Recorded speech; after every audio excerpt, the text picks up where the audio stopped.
Bienvenidas y bienvenidos. Estamos el día de hoy en la segunda conferencia de nuestro ciclo permanente de conferencias. Esta es la segunda conferencia correspondiente al trimestre 21O.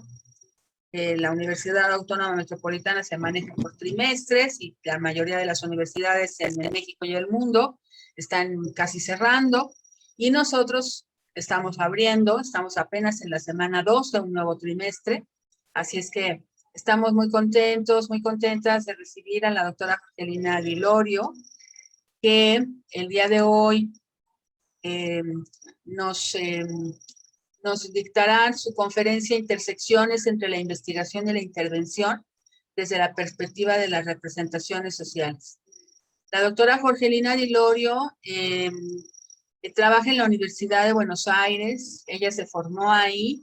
Es licenciada en psicología por la Universidad de Buenos Aires y doctora en psicología por la misma Universidad de Buenos Aires. Es profesora en enseñanza media y superior también por esa universidad y es codirectora de proyectos de investigación sobre trayectorias de personas en situación de calle en contextos urbanos. Es profesora adjunta interina de la materia Psicología Social y es integrante de la Red Latinoamericana en Movimiento, Miradas Psicosociales. La doctora Vilorio, además, es activista por los derechos humanos en Argentina. Y bueno, estamos muy contentos de que haya aceptado esta invitación.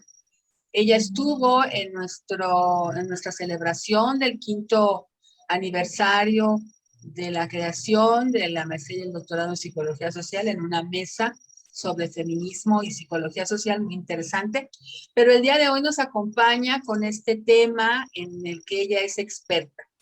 Les reitero el título, Intersecciones entre la investigación y la intervención desde la perspectiva de las representaciones sociales. Y sin más, para iniciar, ya sabemos que estamos en Facebook y en YouTube, ojalá nos sigan por allá. Sin más, le damos la palabra a la doctora Vilorio. Adelante, Jorgelina.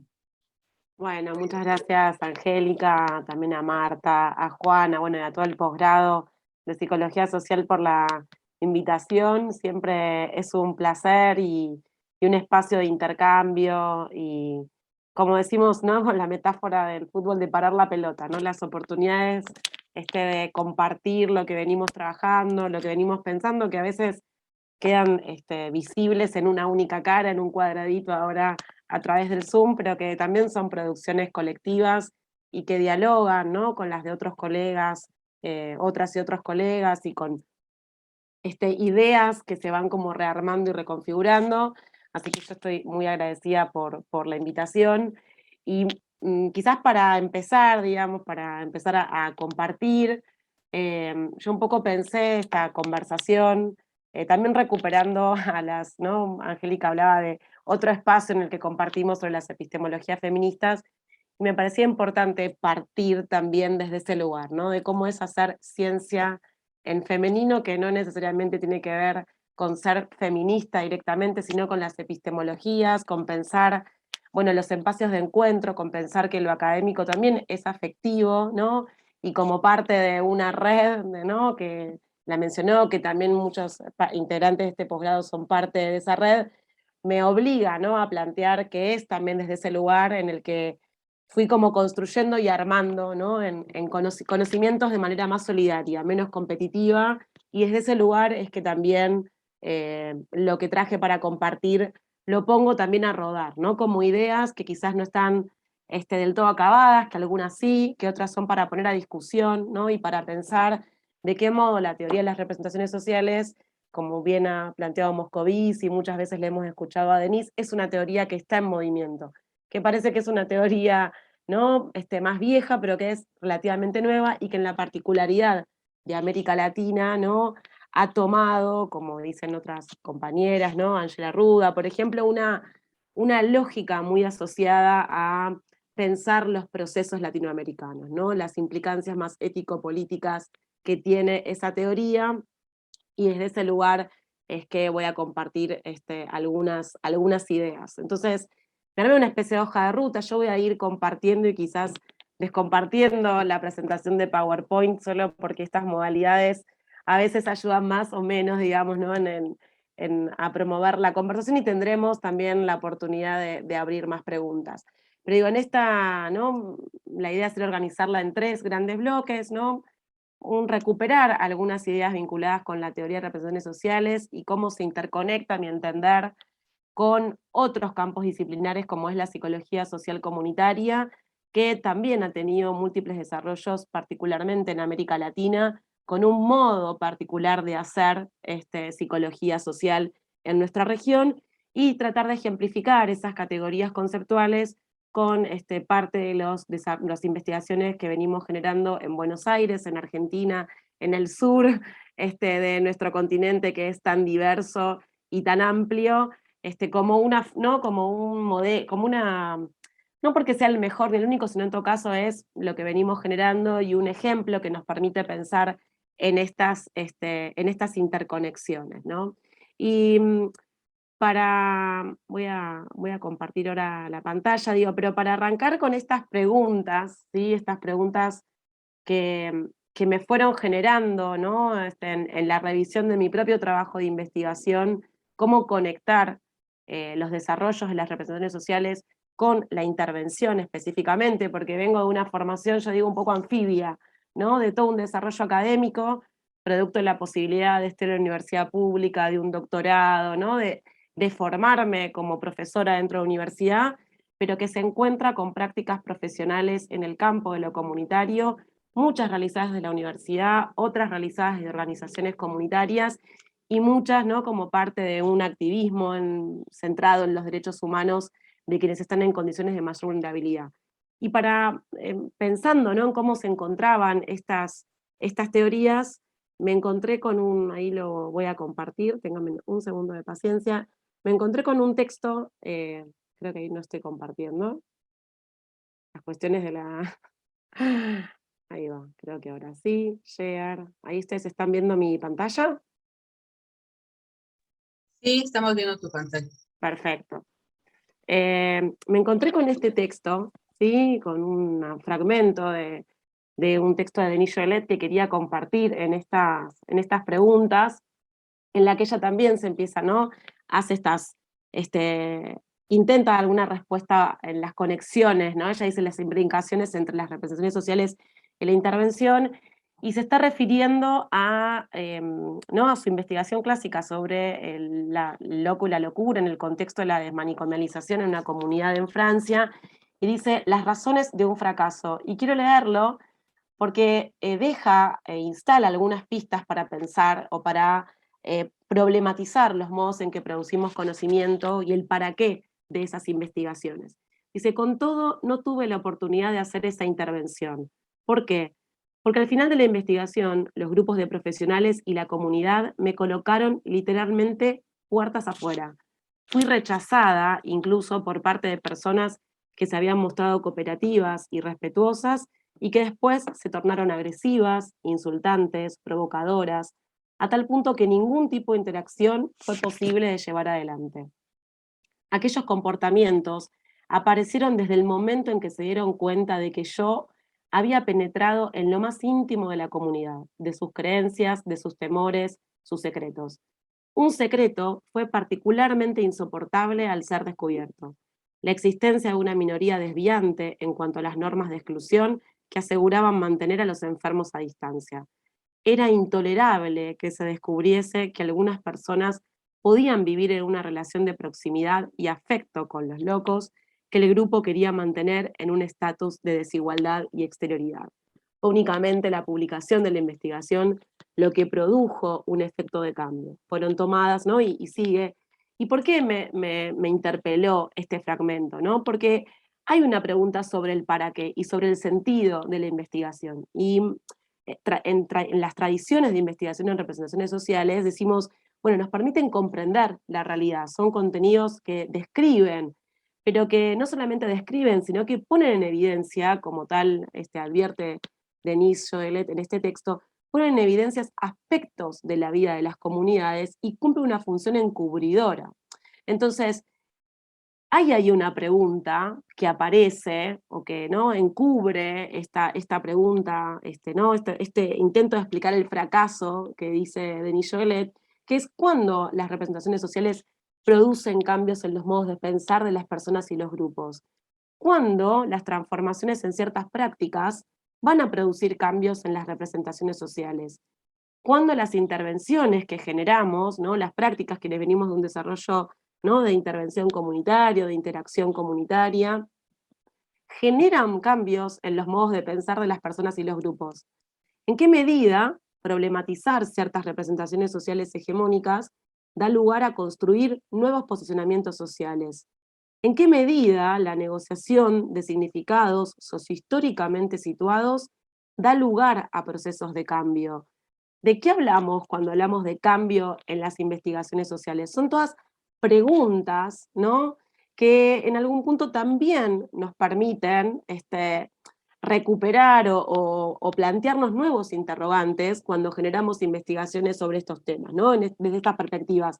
¿Es investigar para intervenir o intervenir para investigar? Y si bien, ¿no?, este triángulo que es clásico, que es el que le permite a Moscovici definir cómo estudiamos las representaciones sociales, ¿no?, y que tienen que ver con las relaciones con los objetos mundo que están de modo situado, ¿no?, y que incluso tiene niveles en los cuales esos conocimientos se interconectan o se anclan, va a decir Denis Joelet. Cuando pensamos en las investigaciones, hegemónicamente se quedan en la descripción de algunos contenidos representacionales, y como si fuéramos a ir a encontrar, a ver las representaciones sociales, y lo que decimos es, encontramos prácticas, encontramos reacciones, comportamientos, formas de pensar en que las personas se refieren a su mundo y a su vida cotidiana, emociones que en muchos casos, ¿no?, o en muchas oportunidades, terminan generando, decimos, ¿no?, a veces reproducen esas opresiones o ponen a funcionar ciertos modos de comprender la realidad que, más que ampliar derechos, ¿no?, o que reducir vulnerabilidades, reproducen, ¿no?, porque operan de modo estigmatizante, y que nos surge ahí esa pregunta de cuándo o en qué momento, ¿no?, digo, es una pregunta muy de la intervención, poner a generar acciones que permitan problematizar o discutir, ¿no?,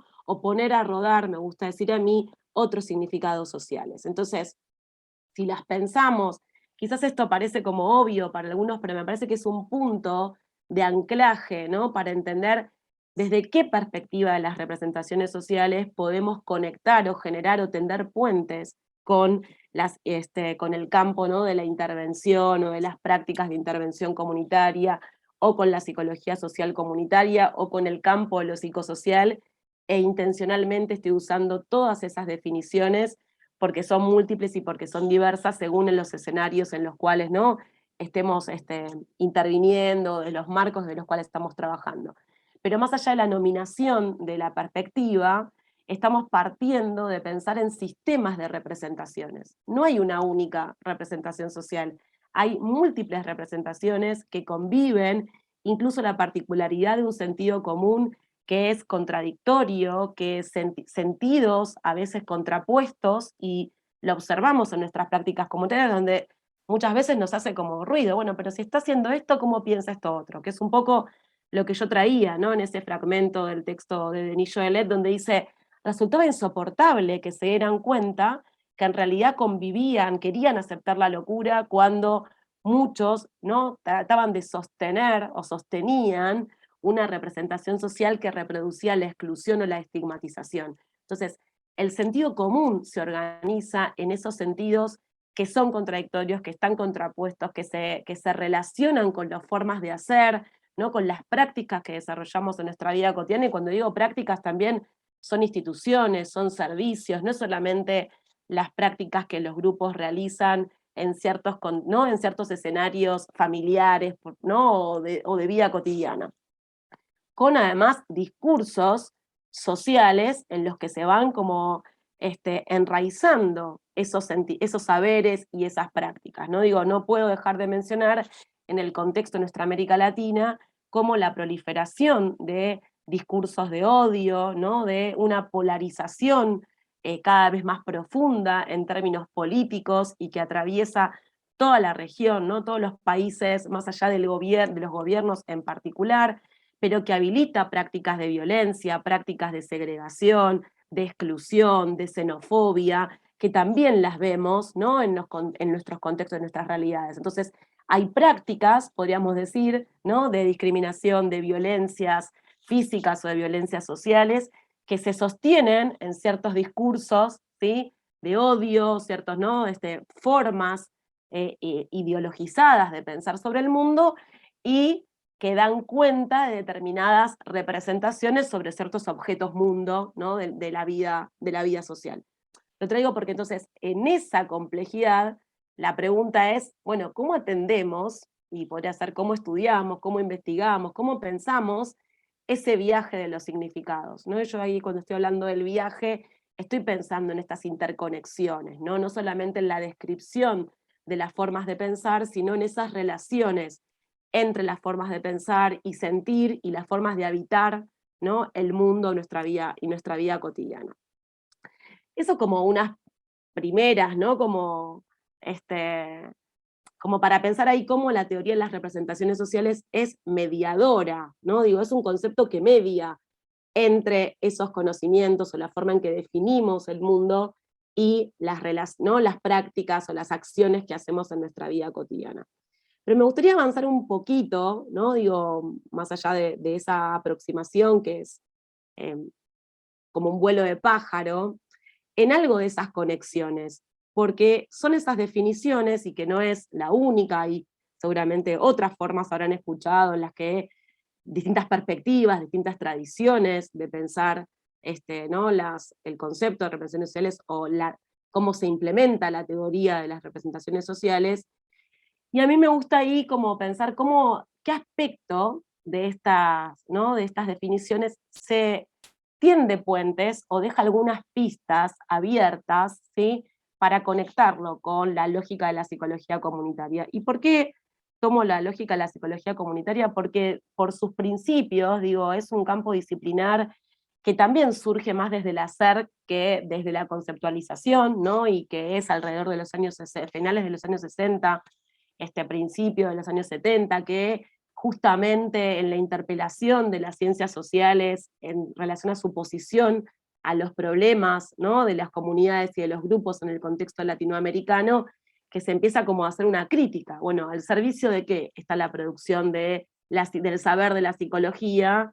Y toma distintas formas, ¿no? Incluso con autores como Paulo Freire para pensar la psicología, ¿no? la pedagogía de la liberación, Ignacio Martín Baró con la psicología de la liberación, Fals Borda con una sociología de la liberación, que empieza ¿no? una liberación que en realidad tiene que ver con decir al servicio de qué está la producción de conocimiento, ¿no? Digo, ¿qué contribuye? ¿El para qué de ¿no? de esos estudios, esas investigaciones o de ese saber, ¿no? en términos de privilegios que portamos y que nos permiten o no, según las posiciones ético-políticas que tomemos, tomar algo de esta idea que aparece ahí como en esa imagen que ven es de un graffiti, de una intervención comunitaria, donde no solo podemos pensar y podemos hablar, y quizás desde una lectura más tradicional, el pensar se queda más asociado a la dimensión cognitiva de los conocimientos, de las ideas, de las valoraciones que tenemos sobre los objetos mundo, pero también en el decir, ¿no? que conecta con las prácticas, con lo que hacemos, y que recién planteábamos que esa interconexión es parte de un modo de definir a las representaciones sociales, pero se le suma un elemento más, que es el debemos actuar, ¿no? Digo, que aparece como un imperativo, pero que a mi entender conecta con estos grandes principios de la psicología comunitaria que tienen que ver con la promoción, con el lugar de la participación en los procesos, ¿sí? de generar transformaciones sociales. Y si bien son dos conceptos muy amplios, ¿sí? que tienen múltiples conceptualizaciones, pero en términos muy generales hablamos de que hay niveles de participación y que también hay niveles de transformación. Y es en esa idea de la gradualidad, ¿no? Digo que pensar ahí en esos niveles de transformación y niveles de participación, que vuelvo a pensar en las representaciones sociales. Y ahí vuelvo a la teoría, ¿no? Y me parece que también, tanto Moscovici como Denis Joelet, nos tiran algunos puentes, ¿no?, para pensar esas conexiones. Entonces, digo, una es una definición clásica, ¿no?, cuando Moscovici define a las representaciones sociales y que entendemos que crean realidad, porque no son una copia, ¿no?, de los objetos de mundo, crean realidades, dice que son la elaboración de un objeto social por parte de una comunidad, ¿no? Y cuando habla de comunidad, está hablando de grupo, no está haciendo psicología comunitaria como entendemos en América Latina, pero está hablando de lo que es valorado significativamente en función de las prácticas y las experiencias de vida, ¿no? Por eso no hay representaciones sociales de cualquier objeto.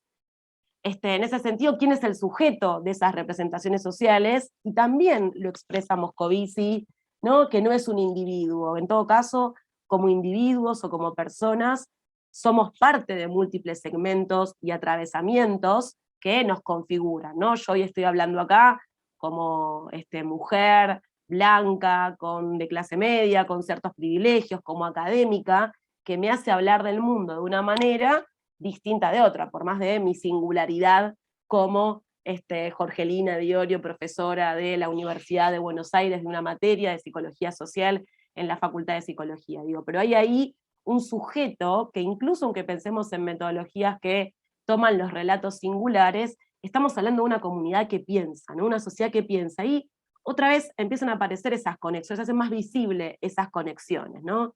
Incluso cuando Moscovici plantea el concepto de representaciones sociales hegemónicas, ¿no?, que dice, ejercen coerción sobre las prácticas, y si bien él no profundiza, y tampoco la teoría de las representaciones sociales profundiza sobre el sentido ¿no?, de esa coerción, pero en los intentos de pensar esas conexiones, nos hacemos preguntas sobre cuál es el servicio de esas representaciones hegemónicas, ¿no?, que ejercen una fuerza, ¿no?, que terminan siendo moralizantes sobre las prácticas de las personas. Pensemos, por ejemplo, ¿no?, el concepto, la idea de salir del closet, pensando en el campo las diversidades sexuales y las comunidades LGTBI, digo, es una imagen, una metáfora, una forma de habla que reproduce versiones hegemónicas del mundo en clave de la persistencia, ¿sí?, de un sistema heteronormativo, moralizante, ¿no?, que desconoce las diversidades y que puede operar o tener efectos en la singularidad o en la individualidad. Y hay dos elementos más que a mi entender conectan, ¿no?, o sea, son parte de tender los puentes entre los conocimientos o entre investigar en representaciones sociales y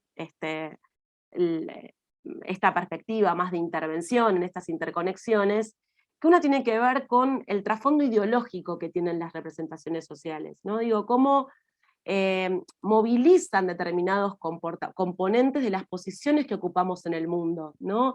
De hecho, operan naturalizando la realidad.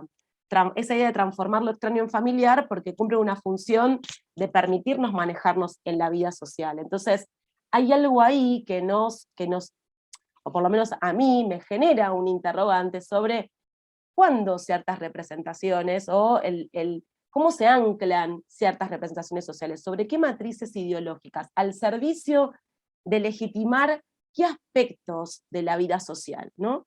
Y finalmente, esta conexión, ¿no?, entre la teoría y los procesos de innovación social. De hecho, Moscovici venía desarrollando, cuando desarrolla las teorías de las representaciones sociales, las preguntas por los procesos del cambio social. Entonces, hay otra vez cómo pensar propuestas que permitan, pensando en la graduación del cambio social o de la transformación social, que no supone necesariamente cambios radicales, sino las posibilidades de generar en las comunidades y en los grupos con los que venimos trabajando o investigando, desarrollando prácticas de intervención, cómo ocupar otros lugares sociales, ¿no? Cómo ciertas representaciones hegemónicas, ¿sí?, construidas por determinadas comunidades, para unirlo todos los elementos que tenemos acá en negrita intencionalmente, pueden dar lugar, ¿sí?, a posiciones sociales distintas que impliquen un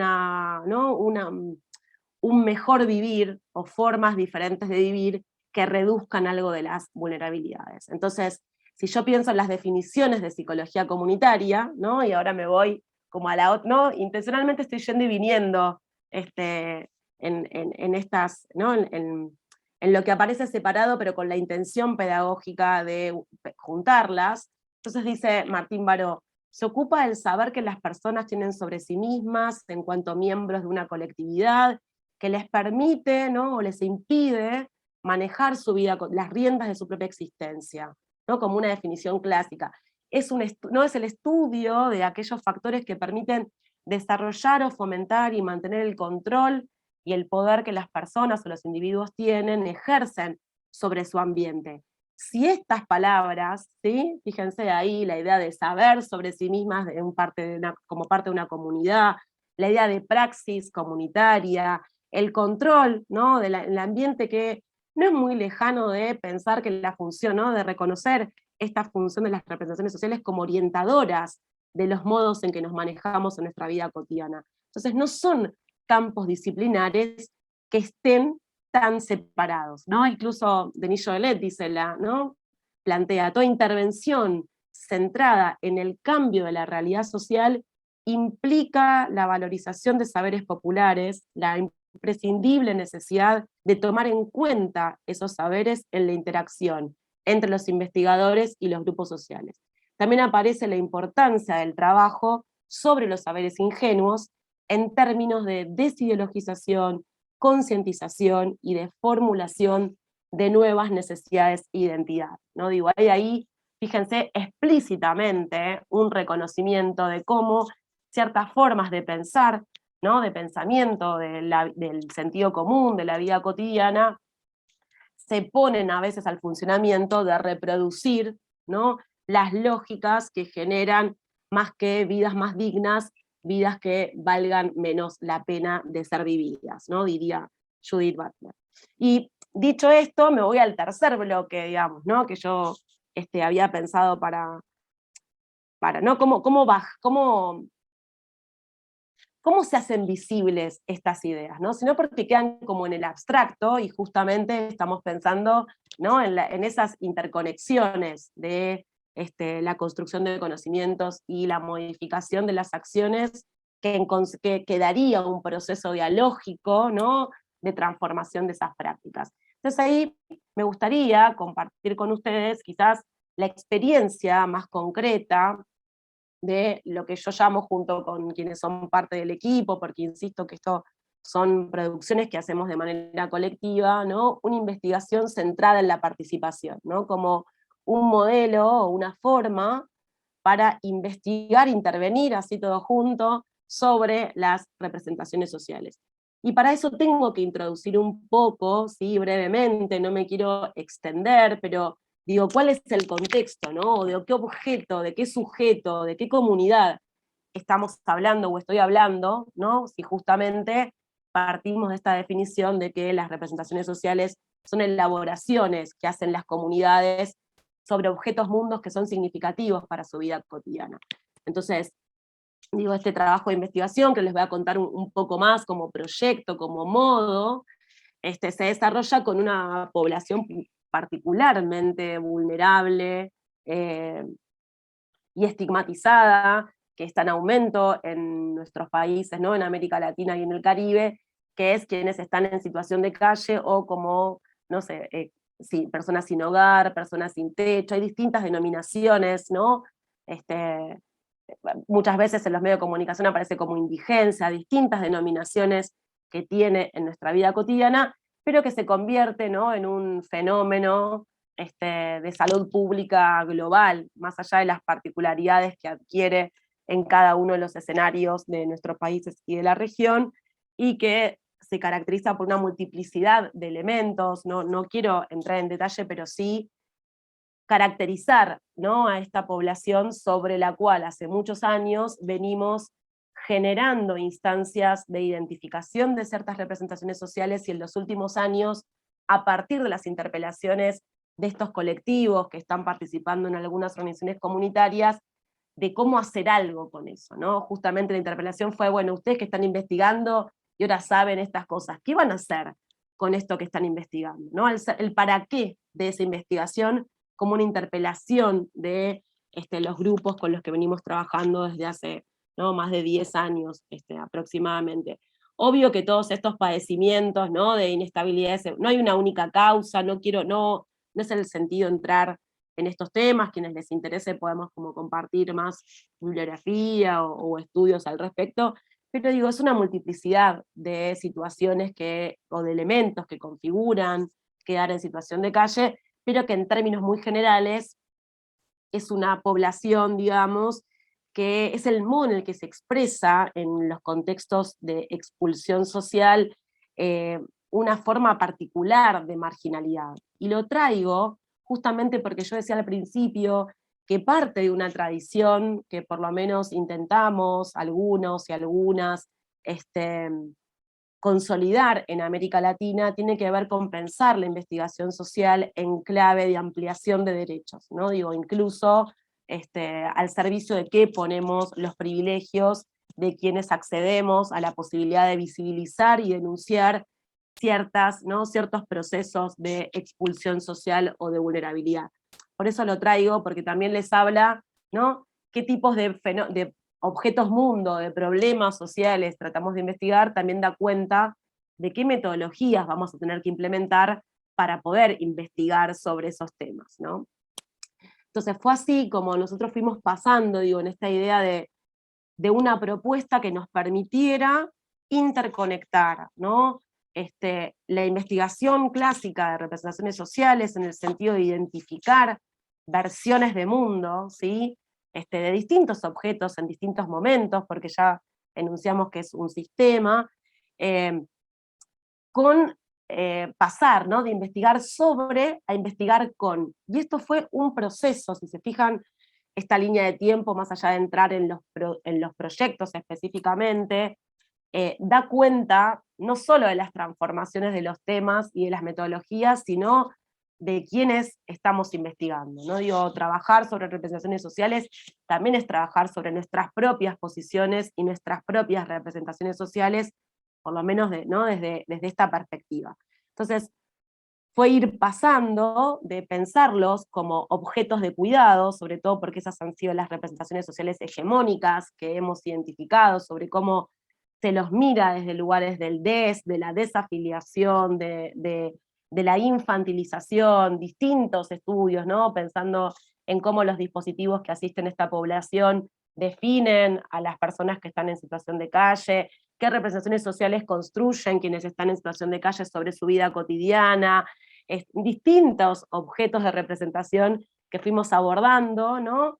Hasta ir pasando en un segundo momento, en un segundo tiempo de este trabajo, ¿no? Digo, es un trabajo en continuidad, también me parece que ese es un punto para pensar, aunque pueden pensarse los proyectos de modo, ¿no? Como leyéndolos verticalmente, yo estoy tratando de compartirlos con ustedes en una lectura longitudinal, cómo se van generando, ¿no? Pequeñas transformaciones o acumulaciones en ese proceso de construcción de conocimiento, y fuimos pasando a un segundo momento de proyectos en los cuales, a partir de otras metodologías más participativas, pusimos a discutir algo de esas representaciones sociales, ¿no? A problematizar, como veíamos en la cita que yo compartía, ¿no? De Denis Joelet, en qué puntos se encontraban y se desencontraban estas representaciones sociales que habíamos identificado con sus experiencias de vida cotidiana, ¿no? Las relaciones ahí entre saberes y prácticas, hasta, ¿no? Los proyectos que venimos desarrollando ahora, incluso con las dificultades que implicó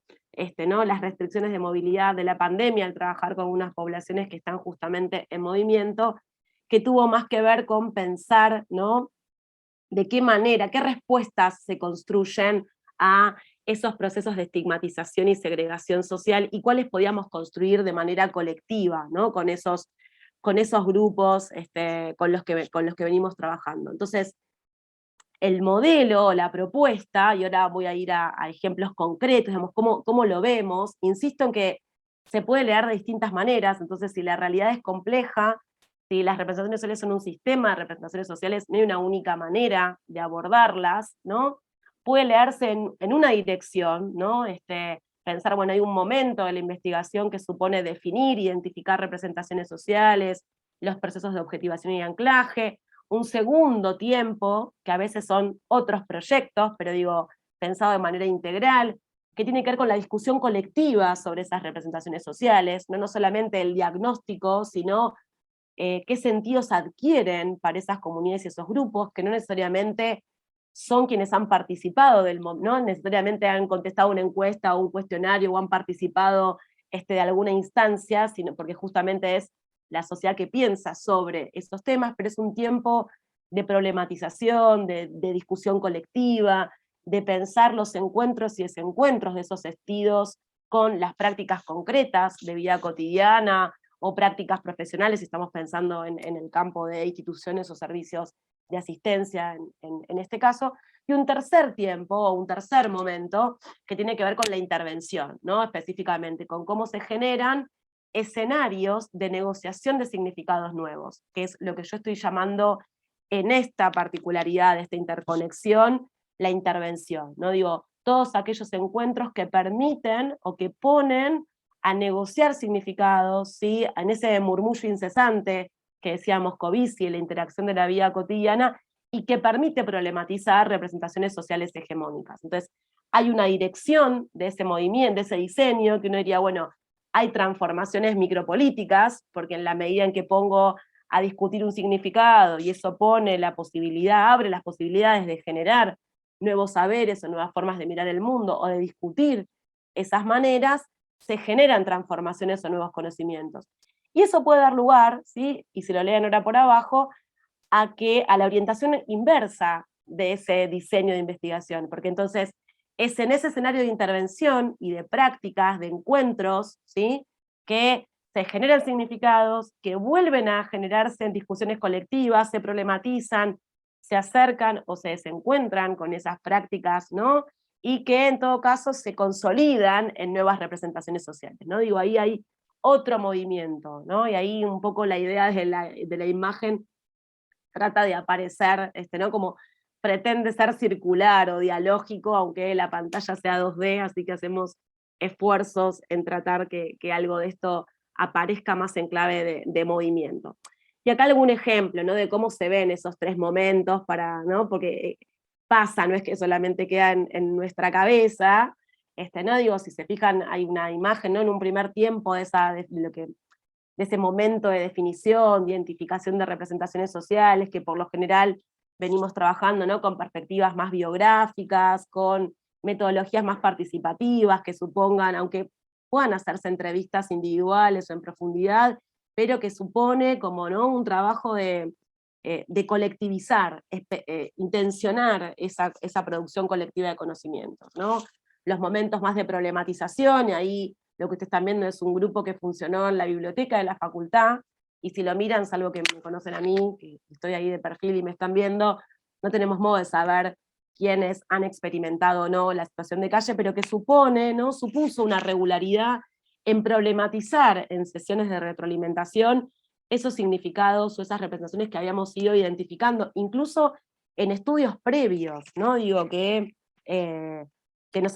discutir esos resultados. Bueno, persisten esas representaciones, no persisten, y surge así, ¿no? Este tiempo en el que estamos ahora, que igual, insisto, se interconectan, más de intervención, y ahí también otra vez con la particularidad de pensar cómo producimos, yo decía ahí que intervención, desde cómo la estoy compartiendo con ustedes y cómo lo estamos pensando, tiene que ver con la intencionalidad de generar espacios de discusión o de creación de nuevos significados o de problematizar los significados. Entonces fuimos desarrollando toda una línea de intervención que sigo definiendo como intervención comunitaria, en términos de producción colectiva de productos o de materiales comunicacionales, en el diseño de estrategias de comunicación, en la producción de materiales gráficos, digo, otra forma de difundir incluso los resultados de investigación, que no son solamente en un artículo que publicamos en una revista o en una conferencia, sino en otras producciones de vida cotidiana que circulan en nuestra vida cotidiana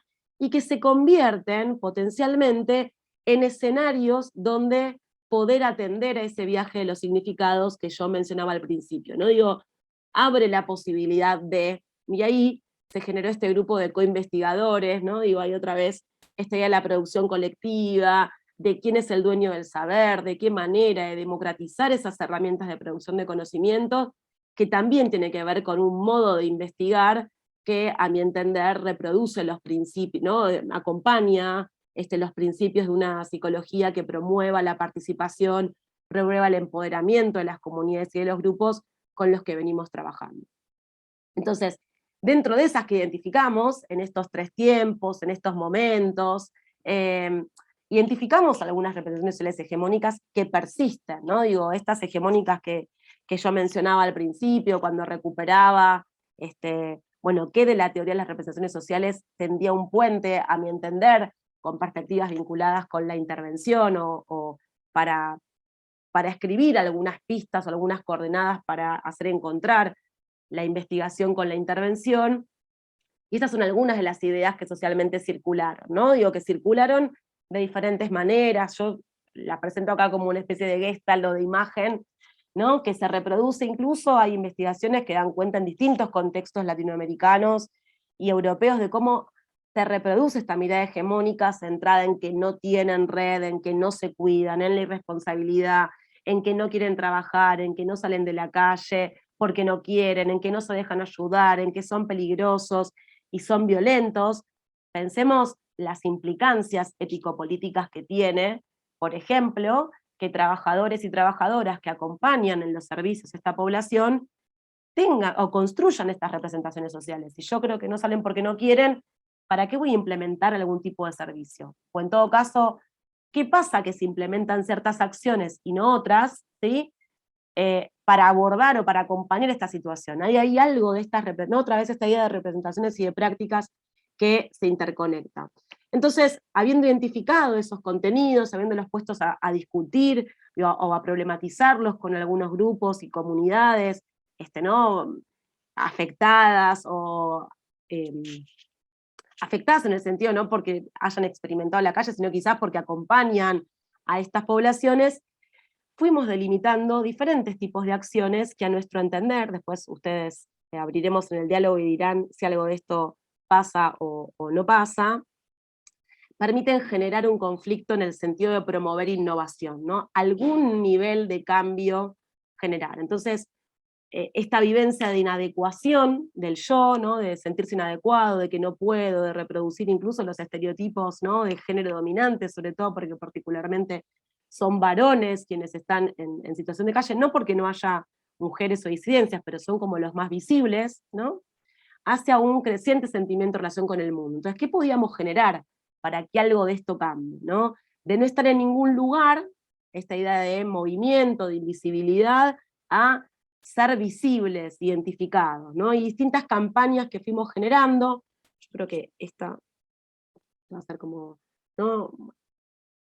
Y voy a compartir esta, ¿no? Digo, por ejemplo, hemos acompañado, ¿no? Nosotros teníamos estas representaciones sociales, y fuimos identificando estas representaciones sociales, y hay un momento particular en la Ciudad de Buenos Aires en la que múltiples organizaciones comunitarias empiezan a denunciar que no se cuenta la cantidad de personas que hay en situación de calle, ¿no? Entonces la pregunta era, es una pregunta de intervención, de acompañamiento clásico, ¿qué podíamos estar haciendo nosotros desde un equipo de investigación, ¿no? Entonces esta idea de no están o no se los cuenta como una pregunta que empezó a aparecer, ¿no?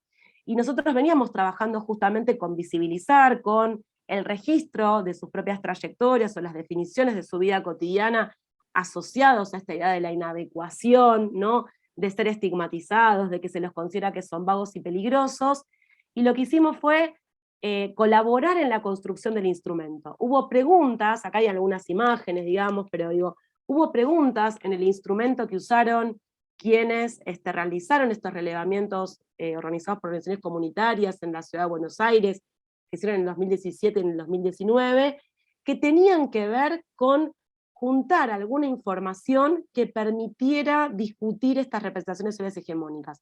Por ejemplo, esta idea que habíamos identificado, asociada a que quienes están en situación de calle no trabajan porque no quieren, había dos, tres preguntas en ese cuestionario en las cuales las personas daban cuenta de la cantidad de actividades diarias que hacían por su subsistencia.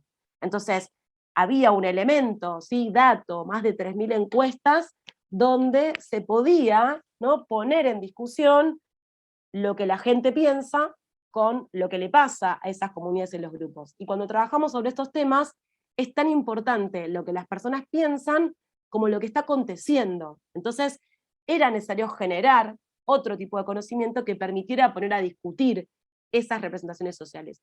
Lo mismo con la idea del trabajo, ¿no? Digo, cómo salir de la calle. Hay una pregunta que era al final del cuestionario, que también tenía que ver con poner a discutir esas representaciones sociales hegemónicas, donde se le pregunta específicamente a las personas que están en situación de calle con qué creían que los ayudaría a salir de la calle. Y el 80% de quienes contestaron, porque era una encuesta que era voluntaria, que se realizó en 4 días, no tuvo un procedimiento de intervención comunitario, lo que contestó más del 80% de quienes participaron fue un trabajo. No pedían ni una casa, ni un subsidio, ni más ayuda económica. Otra vez, ¿no? Frente a esta representación social hegemónica que persiste, que se reproduce, ¿sí?, sobre la idea de ser vagos, de no querer salir, respuestas que ponen a confrontar ese conocimiento, ¿sí? Digo, y a nosotros eso nos pareció una manera de poner a jugar, ¿sí?, de interconectar algo de investigaciones en representaciones sociales con un nivel de la intervención. No necesariamente nosotros y nosotras generamos algún tipo de práctica. Eso, ¿sí?, ese trabajo, tanto en 2017 como en 2019, permitió generar campañas de comunicación, campañas gráficas, con afiches que fueron realizados por las organizaciones comunitarias y empapelaron la ciudad de Buenos Aires, justamente, ¿no?, tratando de conmover, de interpelar esos significados hegemónicos, ¿sí?, sobre que no están, que no existen, incluso uno podría circular por una ciudad y no verlos, si uno no quiere, según por qué ciudad ¿no? Recorre. Entonces ahí frente a un montón, ¿no?, de cómo los medios de comunicación, pero digo, esta idea de lo dialógico, de lo comunicacional, de cómo lo que se va generando, lo que lees en un diario, lo que te llega por un mensaje de WhatsApp, cómo generar instancias que permitan, no que hagan un corte, que interrumpan algo del sentido, que es a mi entender una interconexión posible entre investigar en representaciones sociales y la intervención, ¿no? Digo, esta parte de esa misma campaña de la visibilidad, ¿no? No somos un número, digo, imágenes, formas de habla que intentan interpelar esas representaciones sociales hegemónicas, en este caso, en estos temas en particular, ¿no? Digo, pensando en esta situación. Otra y con esto ya vamos a estar como cerrando un poquito, digo, pero quería como ponerle concreto, digamos, ¿no? Como cómo generamos esos encuentros entre lo que investigamos y la posibilidad de rodar otros sentidos, a lo que fuimos generando, y esto la verdad que tuvo que ver también con la irrupción de la pandemia, ¿no? Y de qué manera, bueno, desde crear formas diferentes de interconectarnos, porque había algunos que seguían estando en el espacio público, porque no tenían dónde realizar ¿no?, el aislamiento, y otros que teníamos que estar confinados, incluso porque la universidad no había abierto, digo, la Universidad de Buenos Aires todavía no ha abierto sus puertas ni para los profesores ni para los estudiantes, con lo cual, bueno, nos generó crear formas diferentes, pero digo, en el marco de discutir algunas ideas, se genera un proyecto, y ahí fue también desde conseguir dispositivos, ver la manera de garantizar la participaciones sincrónicas y algunas asincrónicas, que tiene que ver, ¿no?, con, además de crear un Instagram específicamente, y a mí, digo, ¿no?, que manejan de manera colaborativa estudiantes con algunos graduados recientes y personas que han experimentado la situación de calle, digo, pero no es una revista científica, sino que es una herramienta, como las redes sociales, ¿no?, que nos obliga como investigadores a transformar los resultados de la investigación en otras formas que permitan circular versiones de mundo y conmover esas versiones hegemónicas que se traducen en mayor estigma y en mayor deterioro para quienes están en situación de calle, ¿no? Y surge así esta idea del demoliendo mitos, ¿no? Otra vez, muchos responden esos significados hegemónicos que habíamos identificado, y solo por compartir alguno, las imágenes que están viendo se sintetizaron, ¿no? Las hizo una integrante del equipo que sabe dibujar en reuniones donde cada uno iba aportando cómo mostrarle a otras personas que esta idea de vagancia, de no conseguir trabajo porque no querés, en realidad tiene que ver con los privilegios. Entonces, otra vez,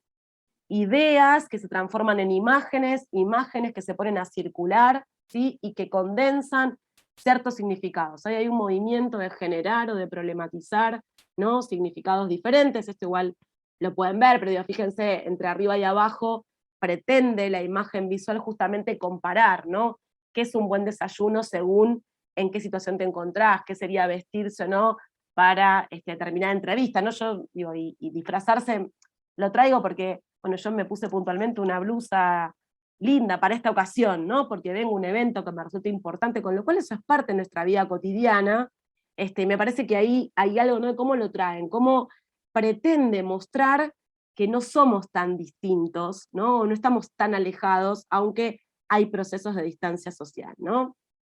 Entonces esa secuencia que además circuló por redes sociales, se mandó por WhatsApp, digo, no con la intención de poner a rodar, tenía que ver con justamente que frente a la idea de son vagos, no quieren trabajar, más que la idea de vagancia, es pensar en la idea de privilegios, ¿no? Poner a rodar otros significados sobre eso. En síntesis, ¿sí?, digo, como para sintetizar un poquito esta propuesta, o estas pistas o coordenadas para pensar las interconexiones, no estoy pensando en que tenemos que ser voces autorizadas o expertos en este campo, ¿no?, sino tomar una actitud reflexiva y crítica sobre nuestras propias producciones, ¿no? Esto no quiere decir para nada afirmar que toda investigación en representaciones sociales tenga que tener una perspectiva de intervención, para nada, hay distintas perspectivas, distintos modelos, distintas formas, ¿sí? Pero sí que toda intervención, y que se defina como comunitaria, tiene que poder considerar a las representaciones sociales, ¿no?, estos saberes. Dice Denis Joelet, toda intervención centrada, ¿no?, como yo decía al principio, en el cambio de la realidad social, implica una valorización de los saberes populares, la imprescindible necesidad de tomar en cuenta esos saberes en la interacción entre quienes investigamos y esos grupos sociales, ¿no? Un poco la propuesta, si quieren, supone generar instancias de negociación de nuevos significados, de problematizar esas narrativas de mundo, de generar escenarios de interacción donde se construyan nuevos aprendizajes sociales, donde se problematicen esos significados, y esto lo hemos trabajado incluso con otros colegas de Brasil, con Adelia Novaes y con Paulo Afraño, que también son parte, ¿no?, de la red, por eso digo que son producciones colectivas también, es pensar en el modo en el que la participación ocupa un lugar para pensar, ¿no?, para generar conocimientos que se traduzcan en algún nivel del cambio social. En síntesis, sí, digo, para mí son nuevos puntos de llegada, más que puntos, ¿no? Son llegada, pero también son puntos de partida.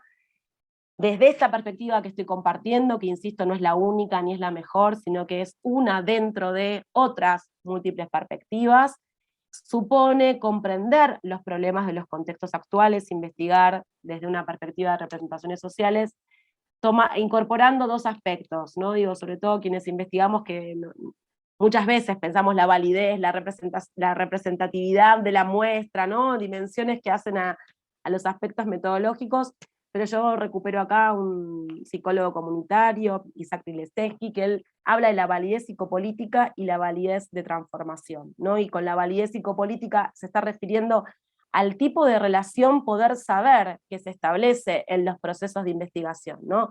Cuánto de nuestras herramientas o de nuestras estrategias, incluso aunque sea una encuesta, ¿sí? Digo, pues yo también puse ejemplos de encuestas o de instrumentos, reproducen posiciones de saber o habilitan, ¿no?, a que otros, a quienes están atravesando, que son expertos en su vida cotidiana, se involucran activamente en esos procesos, ¿no? Digo, en términos de las relaciones de poder-saber y la validez de transformación, que tiene que ver con el para qué de esa investigación, ¿no? Digo, ¿qué hago con esos resultados?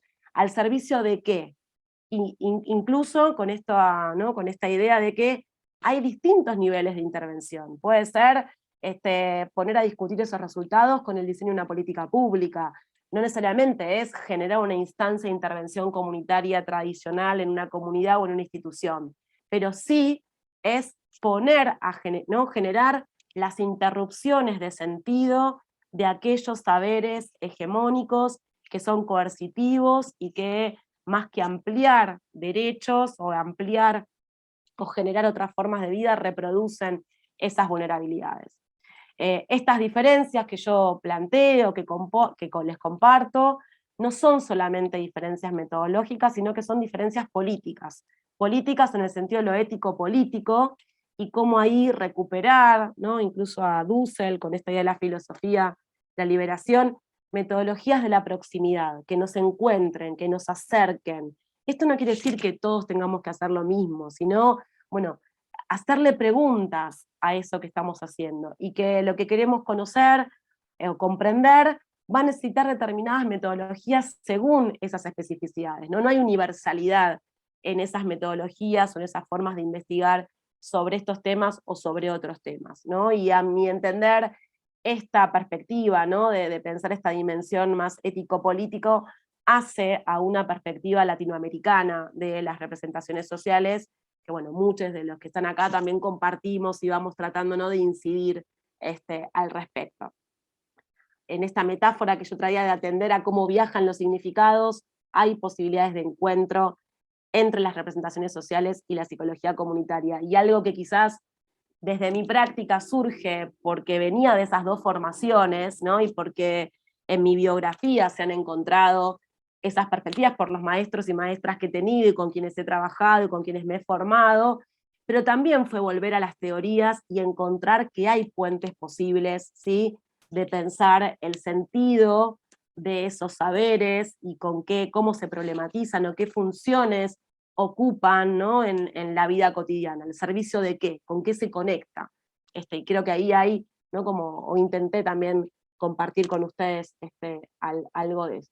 Y finalmente, ¿no? Es problematizar estas lógicas, ¿no? en la que se construyen los conocimientos, habilitarnos a pensar en términos, ¿no? de niveles de interpretación, de niveles de investigación, de formas en la que se entrecruzan, ¿no? de maneras que no son homogéneas, que son diversas, que pueden ser contradictorias, pero que se redundan en todo caso en otras formas, ¿no? solamente de describir la realidad, sino de pensar cómo generar procesos de cambio social.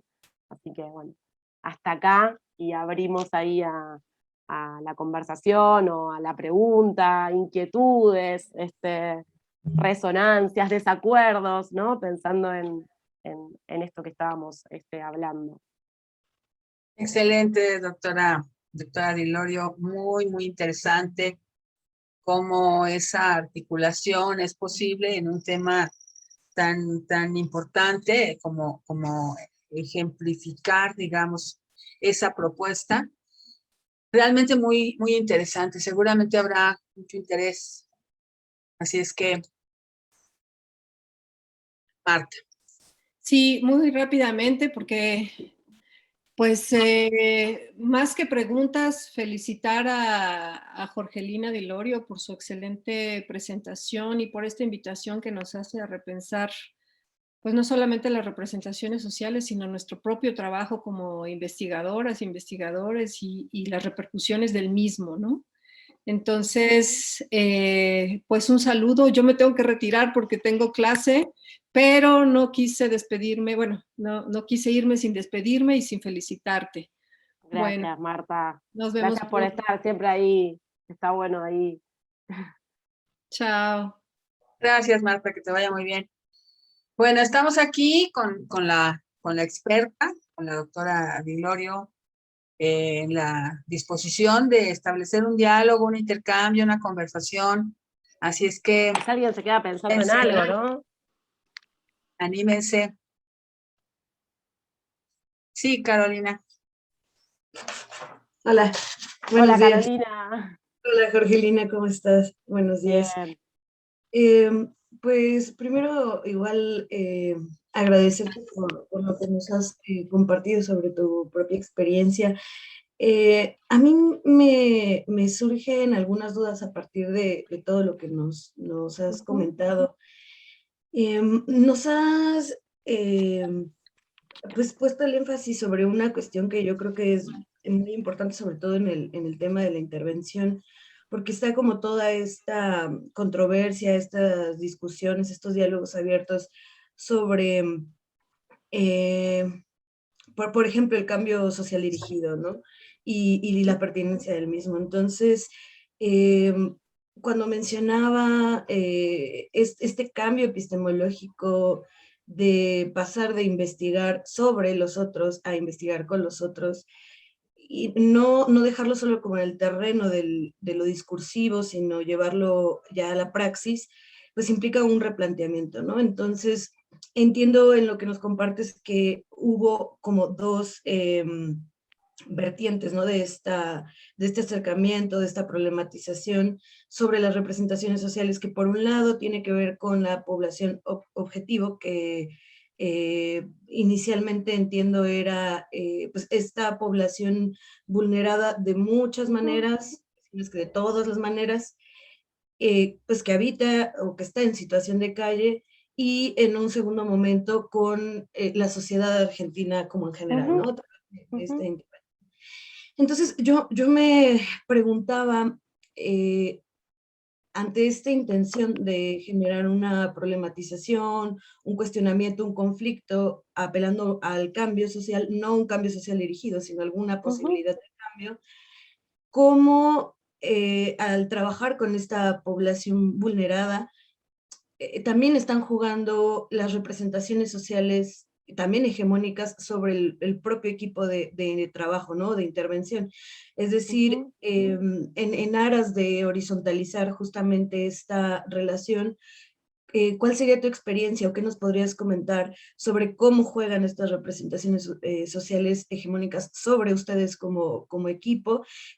Pues apelando justamente a estas relaciones pues súper verticales, ¿no? Es decir, si pudiéramos enunciar todos los privilegios que tiene alguien que está trabajando en un equipo de intervención versus o en contraste con una población tan vulnerada, cómo juegan estas representaciones sociales hegemónicas sobre ustedes mismas,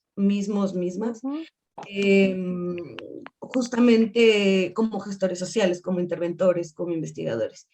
Y bueno, ya creo que sería todo. Gracias. Ni más ni menos, digo, una pregunta, a ver, me parece muy pertinente tu pregunta. Yo creo que lo primero es tener registro de un imperativo metodológico que es la reflexividad, digamos. Nada de esto sería posible si este equipo con el que venimos trabajando no estamos permanentemente en un trabajo de alerta epistemológica, ¿no? De decir cuánto de nuestra relación de poder se reproduce, porque además también primero es reconocer esas asimetrías que son inevitables. Digo, yo creo que hay un punto que es el reconocimiento de esas asimetrías. Nosotros estamos dentro de la universidad, nosotros, ¿no? Muchos de nosotros tenemos acceso a una vivienda, a un trabajo, que muchas de las personas que han participado en los proyectos no lo tienen, aunque algunos han generado procesos individuales que ha dado lugar, ¿no? A otras cosas, que no era la intención del proyecto. Digo, ¿no? Me parece que ahí, que eso también es un elemento para pensar en las eficacias, ¿no? Esos efectos que se producen, que no tienen que ver con lo planificado. Es muy de la intervención comunitaria pensar ahí eso que se da, producto de con lo que se conecte.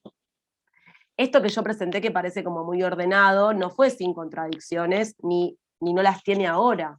Digo, me parece que ahí hay un trabajo que nosotros hemos hecho, digo, yo planteaba ahí, el equipo arrancó en el 2011, o sea, 2017, ¿no? Apareció ahí 2011, 2014 un primer proyecto, 2014, son muchos años, 10, 12 años, donde también nosotros somos otras personas, digamos, ¿no? Y hemos aprendido, nos hemos encontrado con otras teorías, con otros colegas, que nos han permitido problematizar esos lugares desde los cuales estamos produciendo conocimiento.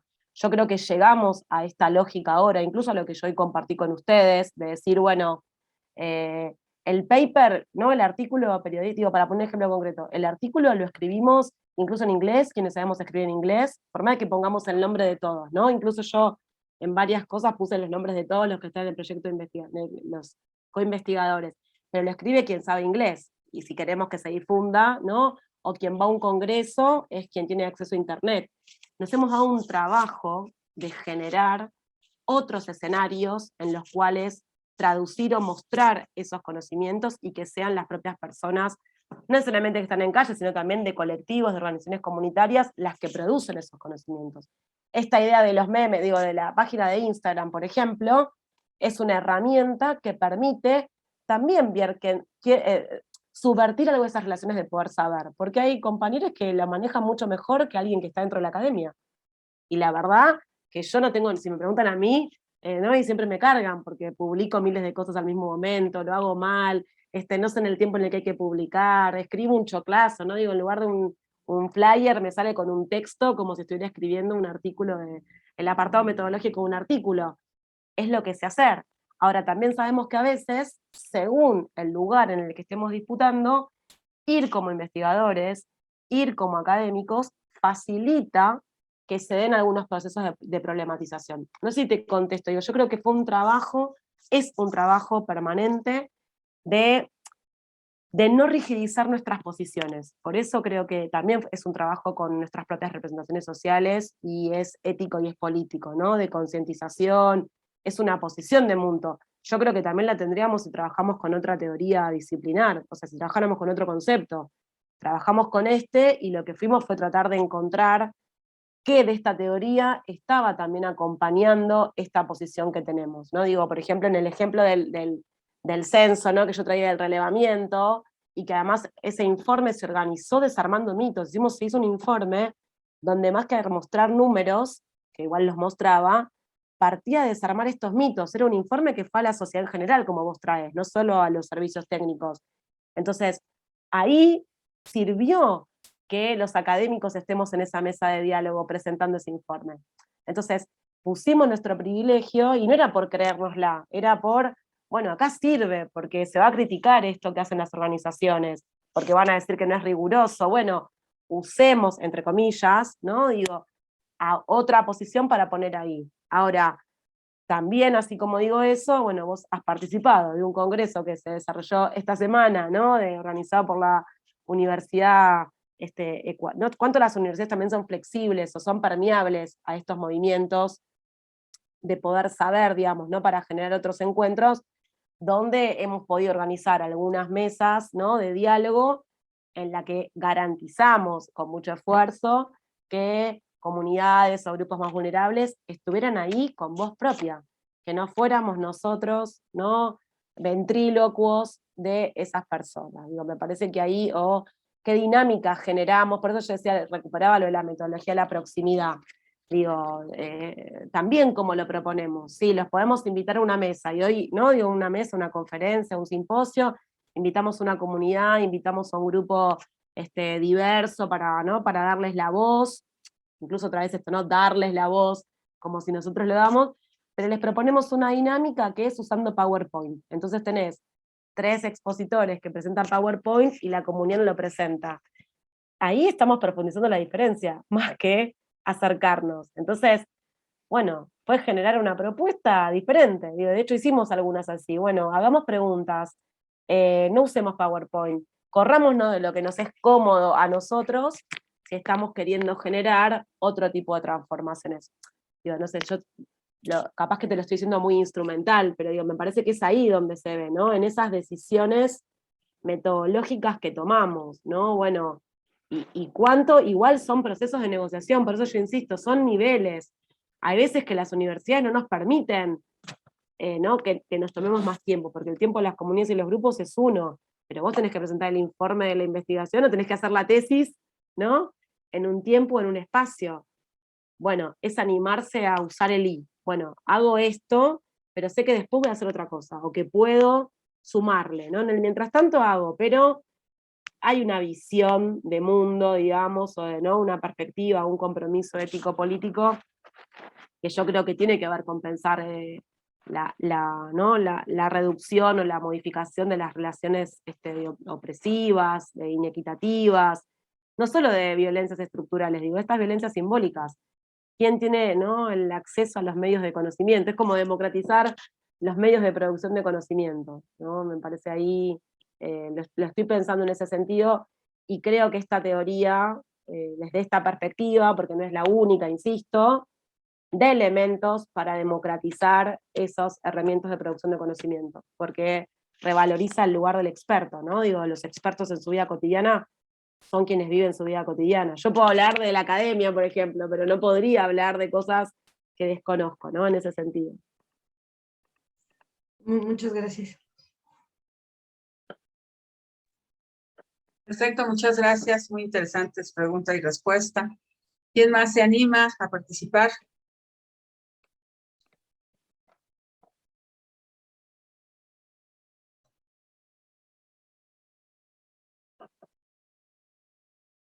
Estamos todos meditando, meditando.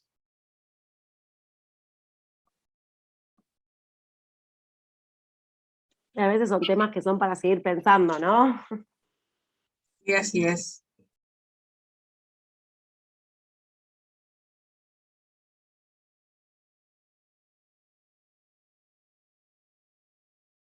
Sí, doctora Gabriela Luna, adelante, por favor. Hola, buenas tardes ya. Jorgelina, muchas Hola gracias. Gabriela, ¿cómo estás? Muy bien. Mira, aquí lo que me llamó la atención, que pasó algo, bueno, que tú lo mencionas, creo que un poco más anecdótico, más que planeado, lo del tema de la compañera que empezó a hacer los dibujos aquellos. Ujú. Y yo creo que necesitaríamos más hacer esto más planificado de la multidisciplina y la multidisciplina con la gente que sabe hacer eso, ¿no? Que tiene esas habilidades y el conocimiento técnico y también el discurso visual, ¿no? Que creo, claro, estamos... pues bueno, nos ha costado bastante aprender el discurso de la academia y toda la logística de los congresos, los papers y demás, pero con quien deberíamos establecer ese diálogo es con la gente y con este discurso visual que realmente no tenemos, ¿no? Ujú. Y veo también del lado de las artes que también hay mucha intención, hacen mucha, digamos, como intervención sin quererlo, y técnicamente, no sé, luego, bueno, traigo en mente una presentación de una chica que hizo desde la gráfica, hizo un libro, hizo entrevistas a mujeres violentadas y tal, y digamos, y en ese ámbito recibió, digamos, como que muchos aplausos, pero yo en el ámbito técnico, de la psicología, bueno, yo quedé así un poco escandalizada, ¿no? Este, ¿Por qué quedaste escandalizada? Claro, porque, bueno, hacia los dibujos, bueno, su primera intención era hacerles fotos y entonces, pues era exhibirlas, ¿no? Entonces ya entendió y dijo, bueno, las dibujo y después las dibujo, bueno, pero igual las pueden reconocer, entonces las desfiguró técnicamente, digamos, ya en su dibujo.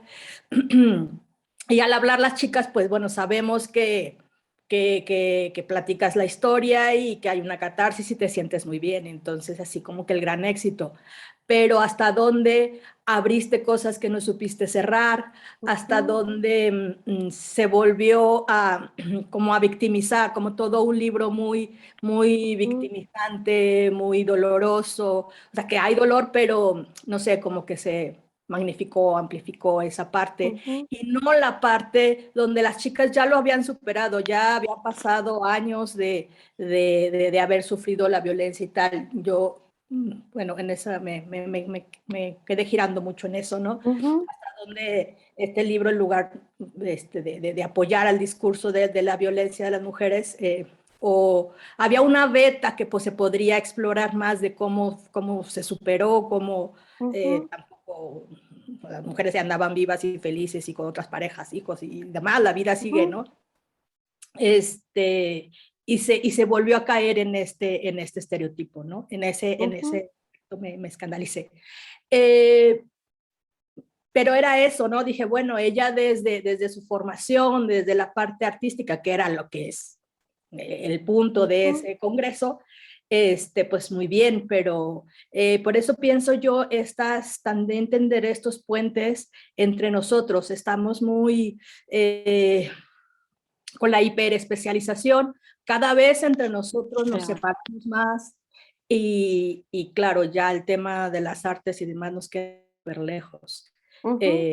Entonces, pues por ahí, ¿no? O sea, como tratar de hacer esos vínculos con los que tienen esta expertise para poder tener un diálogo más fluido no solo con los participantes, sino con la sociedad en general, que finalmente es donde hay que incidir para cambiar estas representaciones de estas personas, ¿no? De personas vulnerables. Yo coincido con lo que decís, ¿no? Cómo promover diálogos más interdisciplinarios, ¿no? Con otros saberes. Incluso a veces son las propias personas o grupos con los que estamos trabajando los que saben hacer esas cosas, sin necesariamente sea un profesional del campo de. Me parece que ahí es como, bueno, cuánto nos habilitamos como investigadores, como académicos, a explorar otras formas u otras herramientas sin que necesariamente quede, bueno, ordenadito, lindo, ¿no? Me parece que ahí hay algo también de, como de lo ético, estético, político, que hace a las formas. También digo, sin desconocer, porque yo insisto en la cuestión de los niveles. A ver, esto que yo estoy compartiendo es posible porque estamos insertos dentro de una universidad y los proyectos tienen continuidad.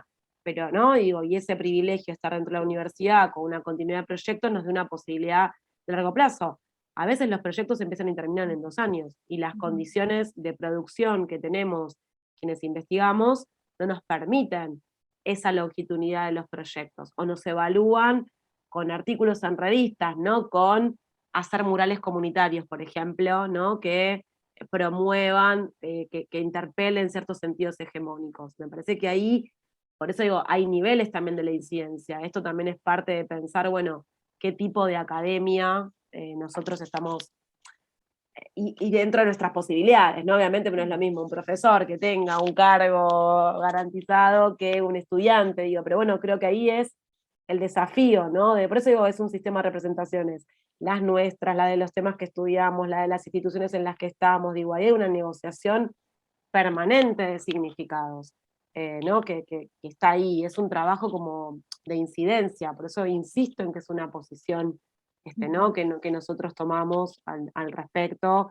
y ir pensando, tomando, capaz que recuperando incluso la pregunta de Carolina, ¿cuándo sirve que esté uno o el otro? Pero una decisión consensuada, ¿no? En términos de, bueno, a veces sirve que vaya a la academia, a veces hay que replegarse y dejar que otro esté visible, porque es sobre qué estás queriendo incidir. Eso me parece como por un lado, y lo otro que traes del arte, creo que ahí hay mucho potencial, sobre todo porque además, para quienes trabajamos en la construcción de conocimientos, ¿no? Que digo, y con comunidades capaz que en condición de mayor vulnerabilidad, la posibilidad de materializar, digo, ¿no? Las imágenes o las formas de habla, ¿no? Digo, la idea del núcleo figurativo, digo, no es que porque sea un dibujo lindo estéticamente, pero cristaliza, tiene una potencia, lo artístico, para mostrar, para interpelar, para desarmar. Yo creo que ahí hay una falta de diálogo específicamente entre la psicología social, digo, pensando en eso, ¿no? Que estamos en un área de, más allá que teorías, es actitudes, opiniones, no importa cuál, digamos, pero digo, entre la psicología social, que tiene, ¿no? Como una forma de mirar la sociedad que piensa, y bueno, el mundo de lo artístico, por ejemplo, me parece que ahí habría, que es un poco lo que vos traes de, ¿no? de lo que te había como interpelado, o, bueno, hay ahí posibilidades, porque ellos ya traducen visualmente. Incluso incidir, bueno, hay mucho sobre eso que no necesariamente el campo de la psicología social se ha metido, a veces es más por las organizaciones, digo, en una, creo que estaba, no sé si fue en esta charla, o bueno, en algún espacio también con otras colegas, que traían esta cuestión del evento que hubo, bueno, que es de público conocimiento, que pasó en México, de este evento en el marco de, creo que era de Halloween, en la noche de brujas, bueno, como acá en Argentina no hay, entonces lo desconozco exactamente, pero donde y discutíamos con otras colegas en términos de representaciones sociales, que usaron, ¿no? Simularon mujeres en bolsas, ¿no? Como lastimadas en una fiesta de Halloween, que creo que fue una fiesta ahí en México, no me acuerdo el nombre de la fiesta, pero a ver, ahí hubo alguien de marketing, ¿no? De un montón de gente armando una propuesta que se suponía que además en las explicaciones era que trataban de interpelar la explicación que dan los productores de esa fiesta, que además generó mucho repudio social en las redes sociales, ¿no? Digo, era que estaban tratando de interpelar el sentido común. Digo, es la pregunta que quise compartir con ustedes. ¿Cómo interpelamos el sentido común? Ahora, ¿lo puedo interpelar reproduciendo ese mismo estigma? ¿O lo puedo interpelar generando algo distinto? Y yo creo que ahí tenemos puentes posibles desde la psicología social para generar sociedades más inclusivas, para desarmar significados, ¿no? que sean opresivos y que terminen produciendo mayor estigma, ¿no? desde una fiesta hasta una campaña de prevención, hasta, no sé, los afiches que hacen en una comunidad, los carteles de una comunidad para invitar a una actividad. Creo que ahí hay un escenario muy amplio, ¿no? Y de recuperar saberes y de problematizar ciertos saberes. Pues sí, pues muchas gracias, Jorgelina, otra vez. Hasta luego. Muchas gracias, doctora Gaby. Muchas gracias a la doctora Dilorio. ¿Alguien más que quiera participar? ¿Dudas, comentarios?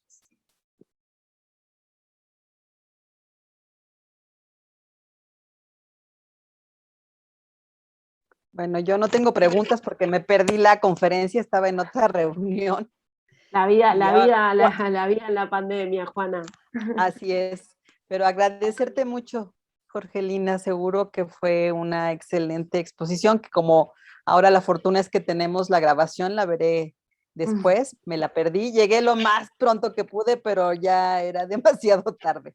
Pero muchísimas gracias por estar aquí y bueno, unirme un poco a esto que señalaban. Ciertamente creo que en América Latina hay una parte, pues buena parte de las tradiciones que vamos heredando son orales, y yo creo que desde ahí hay una manera de describir el mundo bien interesante, ¿no?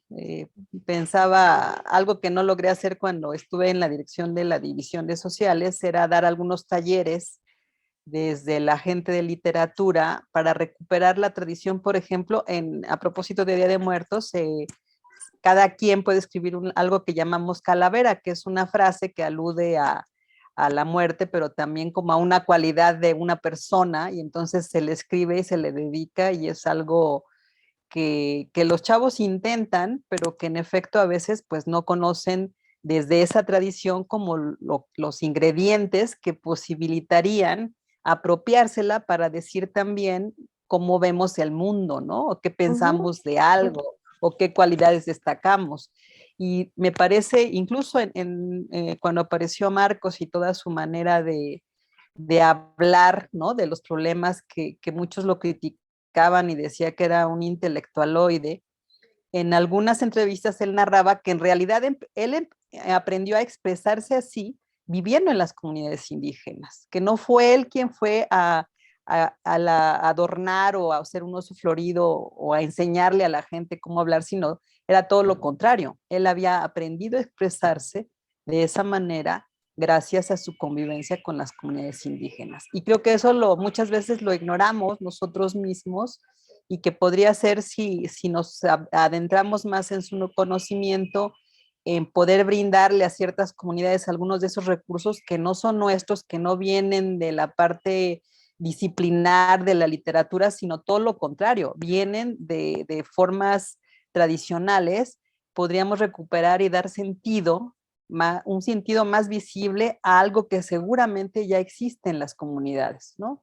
Y creo que esa es una parte bien importante que me detona lo que he escuchado ahora, lo tarde que llegué a esta sesión, pero que no me quería quedar sin mencionar. Muchísimas gracias de nuevo. Buen día. No, gracias a vos, Juana, por la invitación y por el compartir también, así que es cierto que tenemos la posibilidad de que las redes nos permiten ahí después verlo, pero gracias. Siempre es una posibilidad también de intercambiar, ¿no? Y creo que con esto que traes, ¿no? De la literatura, de las artes, ¿no? Que hay que ¿no? Que cómo tenemos que animarnos un poco más a eso. Y que a veces es cierto que yo esto lo vuelvo insisto, ¿no? Lo difícil es cómo lo presentamos, cómo le presentamos a otro, de que eso también es un resultado de una investigación. Yo creo que ahí nosotros sí tenemos una responsabilidad, ¿no? Bueno, ese trabajo de armar unos talleres permite conectar con tal o cual cosa. Me parece que ahí hay, como que tenemos que también desde la psicología social recuperar algunos espacios, ¿no? En los cuales tenemos muchas herramientas y compartimos con otros para poner con otros, ¿no? A pensar en ampliar las formas en que las personas viven su vida cotidiana, ¿no? Me parece que en un punto lo que ordena es eso, por lo menos a mí, ¿no? Lo que me ordena un poco tiene que ver con eso, con vivir vidas mejores. En el mientras tanto, ¿no? Digo, en el mientras tanto hay situaciones como muy terribles y que claramente no se van a mejorar con una investigación, pero sí pueden ¿no? Reproducir un poquito menos parte de esas violencias. Pues muy bien, muchas gracias, Jorgelina. Yo aprovechando, quiero también hacer un planteamiento con una pregunta, porque me parece muy interesante una reflexión sobre esta estrategia de, mediante las representaciones sociales, poder conocer, poder identificar el contenido de un saber que está en oposición con otro saber. Me refiero a que esta idea de la intervención, porque pues no es eso que nosotros o que la sociedad en Buenos Aires puede comprender sobre la gente que vive en situación de calle, lo que realmente es esa población. Y estamos entonces ante saberes que tienen un grado de oposición. El término, el concepto conflicto, ¿cómo tú concibes al conflicto social dentro del planteamiento que planteas, que propones, para pasar de la investigación a la intervención y luego regresar a la investigación, recuperando este trabajo, no solo en el terreno de poder, pues, contribuir a la emancipación o a abrir canales, abrir espacios, ¿no? A poner a rodar, como tú dices, sino como ese conflicto que está en un contexto cotidiano, con saberes propios de diferentes comunidades, se recupera desde la academia para qué, cómo y qué hacer con él. No sé si puedas comentarme algo al respecto. Yo, a ver, parto de pensar que el conflicto es inherente a la vida social, con lo cual, digo, las comunidades, también hay una, ¿no? Quizás más en esta cosa anfibia que yo digo entre lo comunitario y las representaciones sociales. De hecho, ¿no? Ando en eventos de comunitario y de representaciones sociales, me pasa, digo, intento encontrarlos, pero digo, las comunidades no son homogéneas. Entonces digo, por eso a mí me hace sentido el encuentro entre las dos teorías, porque ni el sentido común es homogéneo, digo, y la supuesta atribución a irracionalidad al sentido común, desde el pensamiento disciplinar o desde la racionalidad positivista, que dice, bueno, el sentido común es irracional porque es contradictorio. Bueno, eso es leer el sentido común desde una matriz que no responde a la coherencia del pensamiento científico, justamente, ¿no? Por eso Moscovici dice, bueno, es el universo consensual. El consensual es consenso, es con conflicto, no es armónico, es heterogéneo, es plural. Creo que ahí hay un punto, por eso lo voy a conectar con lo que vos decís, porque hay un punto donde las investigaciones desde la psicología social sobre relaciones sociales tienden a buscar la estructura homogénea. Entonces, cuando muestran el resultado, muestran lo homogéneo del sentido común. Y en realidad el sentido común es conflicto. Y de hecho, ¿no? Que digo, para ir en la cocina, no es que nosotros construimos, es un arte de interpretación la identificación de esta estructura argumental de una representación social.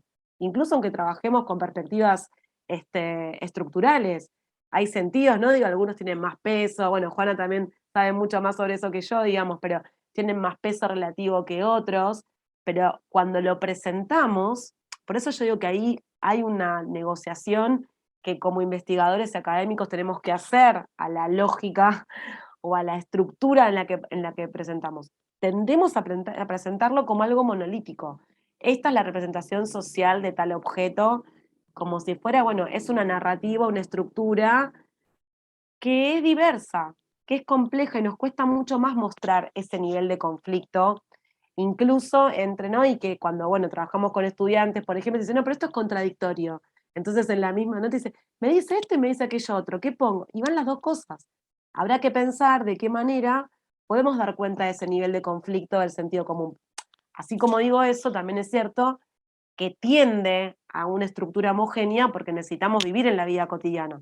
Si fuera conflicto permanente, digo, ¿no? No habría posibilidad de norma, de regla, de vida comunal. Por eso hay consensos. Hay consenso, ¿no? Digo, ese universo consensual es el que nos permite interactuar en la vida cotidiana. Pero digo, parto de conceptualizar que hay conflicto. Ni la comunidad es armónica, o sea, ni piensa igual, digo, ¿no? Las ciudades, yo trabajo con personas que están en la ciudad, la ciudad es un escenario de disputa, está desde los que trabajan, los que no trabajan, los que están en la calle, los que trabajan en la calle, que no es lo mismo que vivir en la calle, los que transitan en una plaza, ¿no? Digo, pensemos el contexto de pandemia, un espacio público, una plaza, que hoy se recuperaron, porque de alguna manera, como muchos lugares estaban cerrados, empezó a haber una vida en el espacio público de quienes antes capaz que estábamos más adentro de un shopping, por ejemplo. Y esa plaza es un escenario de disputa, como vida comunitaria, ¿no? De quién es, quién hace, a qué hora, cómo estoy. Eso aparece en el campo de las representaciones sociales concretamente, y me parece que en estos temas, ¿no? Digo, en lo que yo presenté y apunto a generar conflicto sociocognitivo. Digo, que es otra dimensión del conflicto, ¿no? Digo, es generar conflicto sociocognitivo. Pero si yo veo tal cosa y lo veo acá y veo otra, ¿no? Digo, es generar condiciones para. Yo no podría decir si, bueno, las personas generaron, no tengo elementos o no tengo investigaciones serias sobre el impacto de eso, ¿no? De decir, deberíamos poder hacerlo, por ejemplo. Bueno, cuánto se modificó o no las formas de pensar. Lo que sí vemos es que proliferaron otras miradas, por ejemplo, ¿no? De un tiempo acá, en un seguimiento de medios de comunicación, estamos observando que hay otra lectura y que eso genera conflicto. Un conflicto que está al servicio de que haya cambio. Y lo mismo le pasa, digo, perdón si me extiendo, digamos, lo mismo le pasa a las personas que están viviendo la situación, porque también construyen miradas de mundo que entran, ¿no? Como en mucha disputa con la de otros. Entonces también ahí generamos un conflicto. Bueno, no es tan malo como, perdón la categoría bueno o malo, digo, pero no es tan malo como creo. Digo, me parece que ahí la única manera de reducir distancia social y de que el conflicto esté al servicio de generar cambio es achicar la distancia, ¿no? Y promover espacio de encuentro. Algunos serán presenciales, otros serán a través de estos productos comunicacionales que lo que hacen es poner a rodar otras ideas. Ahora, así como digo esto, también hay otros productos comunicacionales que ponen a rodar las ideas contrarias, digo, porque ¿no? Estamos en contexto de polarización, de conflicto, pero digo, me parece que el punto es partir de esta idea, no ni el conocimiento del sentido común es homogéneo, ni la vida social es sin conflicto. Entonces ahí, bueno, habrá que ver cuánto se puede poner en suspenso, de qué momento, qué batalla dar, ¿no? En qué momento darla, cuándo, qué sé yo ahora lo digo de una manera, con casi 15 años de trayectoria, si esto mismo lo decía hace 15 y capaz que estaba diciendo otras cosas, ¿no? Digo, me parece que ahí hay como, ¿no? También de qué batallas dar en qué momento y pensando también en las posiciones que ocupamos y cómo pueden estar al servicio o no, bueno, de producir alguna cosa diferente. No sé si te contesta la pregunta, pero bueno, iba por ahí. Sí, por supuesto que sí, muy, muy bien, muy interesante. Realmente estoy muy contenta, me ha gustado mucho el planteamiento y la conferencia, y es una lástima que haya pocas preguntas para aprovechar a la exponente. No sé si alguien más tenga algún comentario, algo que decir. Ya estamos sobre la hora y media de la conferencia, así es que pues podríamos ir cerrando con la ventaja de que podemos ver la conferencia en las redes. Y usar otras temporalidades, ¿no? Digo, la podemos ver y podemos ahí generar comentarios o estar en contacto y escribir Claro. y pensar. Así que aprovechemos eso que tienen las redes y ¿no? La no presencialidad, algo bueno. Y además aprovechar el hecho de que estamos ya en contacto con este intercambio académico que será continuado. Es la segunda vez que tenemos la voz de Ina por acá y yo espero que se repita próximamente. Yo también les agradezco un montón. De hecho, para mí. Adelante. No, iba a decir eso, que para mí es una oportunidad, ¿no? Digo, lo dije al principio, como que nos obliga también a parar y traer, ¿no? Como alguna idea, pensarla, ponerla, bueno, cómo interpela también, ¿no? Me parece que es la manera también que tenemos de trabajar entre pares. Creo que eso también está bueno, ¿no? De hacerlo también con nosotros mismos.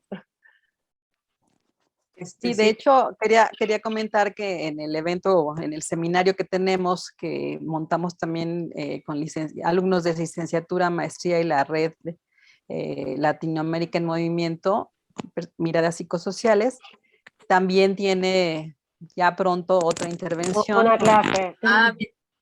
Con gusto les mandamos el link y bueno, si quieren continuar, será un poco sobre esto, pero sí, creo que hay, como bien se señalaba, varias cosas que no se van a resolver, pero que sí se pueden analizar, discutir estos planteamientos justos sobre cómo el sentido común, pues no le podemos encontrar el mismo peso ni la misma organización que en el pensamiento lógico, que nos cuesta mucho trabajo porque llevamos toda la vida, como bien lo señala Gimel en ese texto sobre el pensamiento social, ¿no? Como queriendo cuadrarlo desde la lógica racional y pues no da, ¿no? No por ahí no da, tiene un límite y habrá que reconocer lo valioso del sentido común y de esta contradicción que le caracteriza y que es lo suyo, ¿no? Finalmente, y que un sentido tiene para los grupos y las comunidades. Pero bueno, creo que es el 19, pero voy a buscar mi acordeón y ahora les digo cuándo es y les pongo la fecha en la que la vamos a tener para que estén pendientes y compartimos el link desde Sí, como no, posgrado. con gusto, desde el posgrado lo enviamos.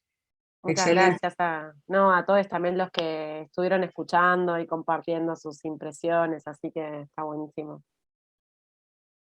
Listo, pues si no hay ningún otro comentario, les enviamos la información de la próxima participación de la doctora Jorgelina Di Iorio de la Universidad de Buenos Aires. Le agradecemos mucho su presencia y su interesantísima plática. Y hasta aquí llegaríamos. No sé, ¿qué más podamos comentar, Jorgelina? ¿Algún comentario final? No, muchas gracias, eso, más que eso, así que nos estamos viendo o encontrando ahí en otros espacios. Perfecto. Muy bien. Muchas gracias. Muchas gracias a ustedes, que estén muy bien. Buena Chao, tarde. gracias. Buenas noches. Chao, chao.